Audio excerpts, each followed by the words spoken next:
Welcome to this week's EMBN show, where I am still sunning myself in California. I'm still here at the Sea Otter Classic 2025, and I'll be running you through basically a recap, some of the highlights I've seen from the show.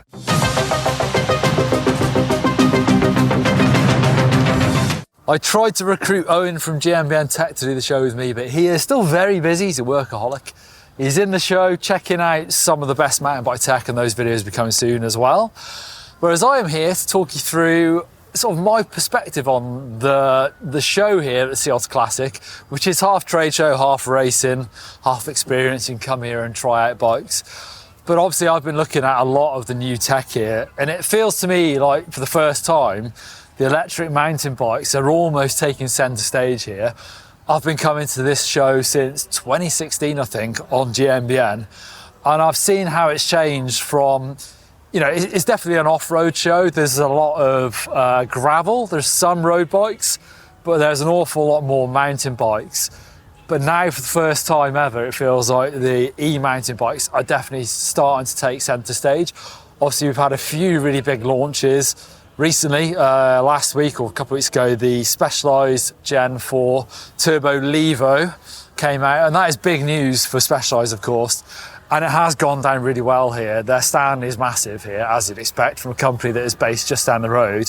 But there has been an awful lot of attention on those Gen 4 Levos. And actually they've been doing group rides as well, taking people out.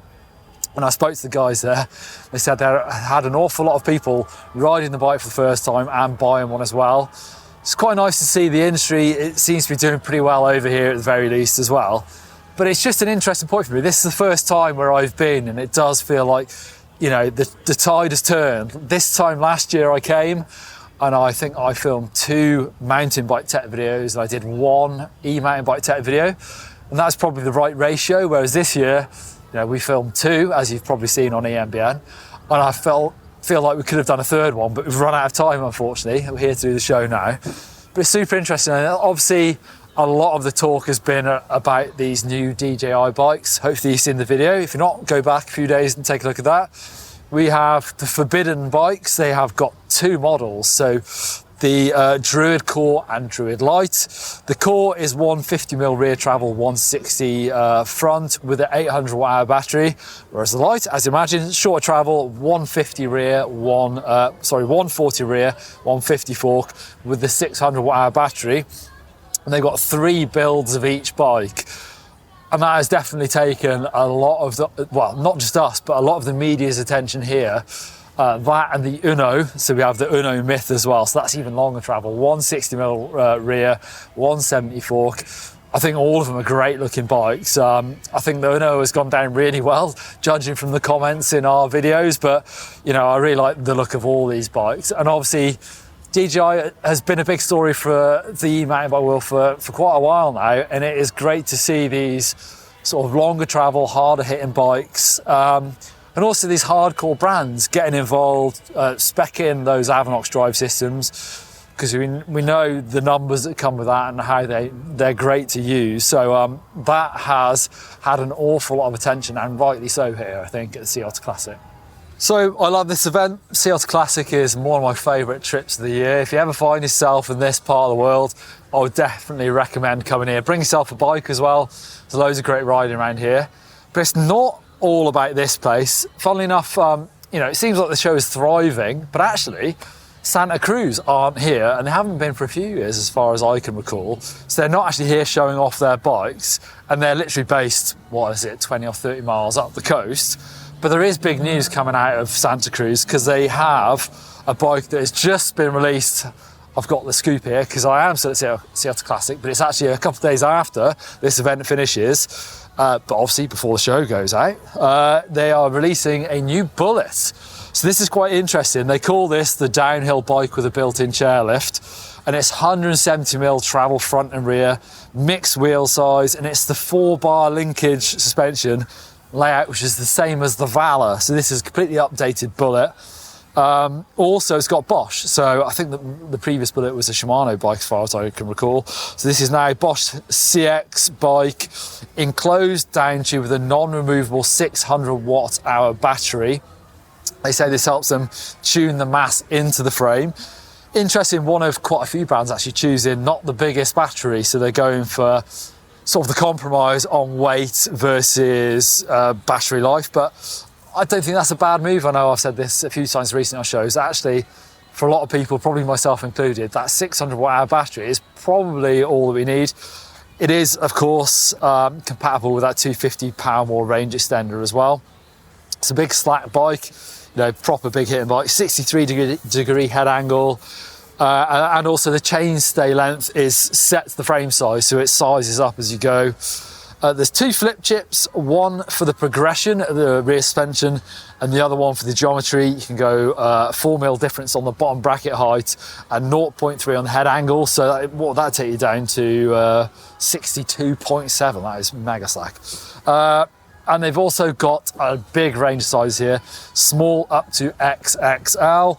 Starts at £6,799 for the SRAM Eagle 70 spec. We've seen a lot of the mechanical Eagle components here actually being spec'd on bikes. But the Bullit with the Eagle 70, that comes in at 22.4 kilograms.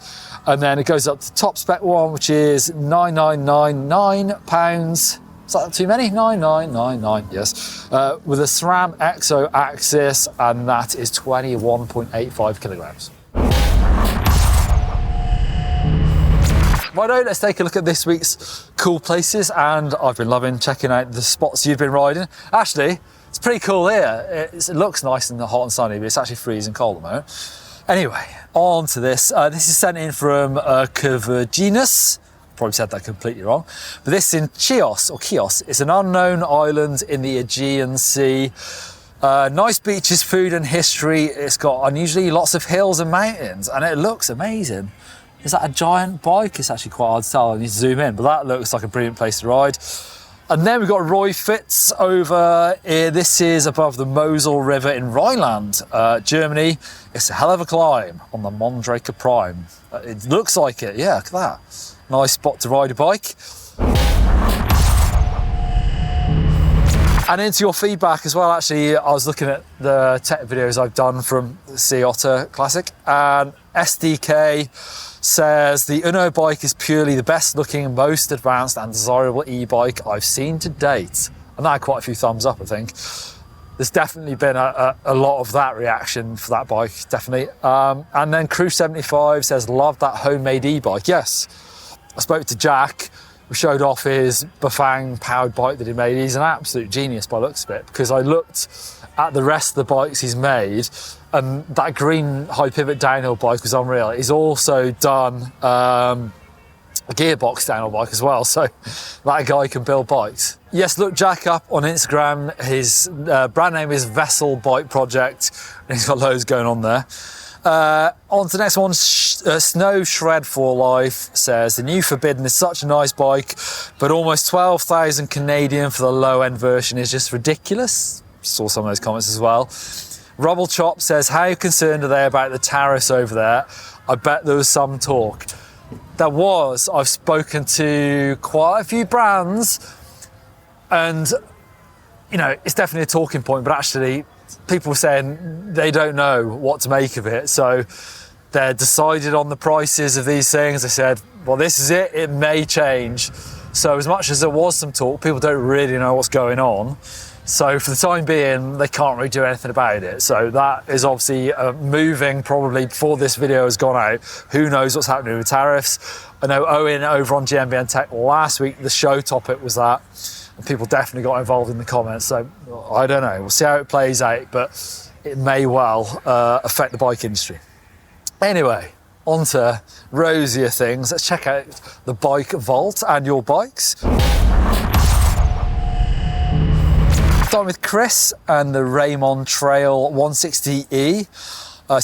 Chris's first e-bike, Yamaha PWX3 motor with a few upgrades to the original spec, Hope Fortis wheels, GX transmission, and loads of extra stuff actually. Pitch taken at Bishop's Glen Reservoir in Donoghue, Argyll, Scotland. I don't know, that looks great. I don't see many Raymonds, I've got to say, but I reckon that's super nice. Then Alex, that looks like Bike Park Wales to me, on the Specialized Kenevo SL. This bike has been my bargain build, Alex says. The whole lot costs just over 6k. That's yes, works. That would have been big money when that was new. It's the 1.1 motor, so only 35 Newton meters, but I only weigh 50 kilograms, so I can keep on my friends on their full power bikes. It regularly gets me into and out of a lot of trouble. It descends and jumps amazingly well. I don't think I'll ever buy a different bike. That's good, isn't it? It's cool, I like that. Well done, Alex, for getting yourself a bargain. And it's got, is that a Manitou Dorado up front? It looks like it to me. It's amazing. Super nice. Steve has been riding another regular spot of ours. This is in the Forest of Dean on a Canyon Spectral On. Great but cold ride. Super nice, got to say that. G Thompson, actually, look at that. Another Raymon Trail 160E. 29er, getting some beach time in ride on the Isle of Wight, looking over to Portsmouth. Incredible value eMTBs, currently only £2,000 for great spec with that same motor, that PWX3 from Yamaha, 720 watt-hour battery, SRAM SX Eagle 12 speed 2. That's really good. I need to check that out. £2,000 seems like an absolute bargain. So I've got to give that a super nice as well. All right, that is it from this week's EMBN show. We'll be back in the slightly duller UK next week. I'd love to hear your comments, particularly North American viewers.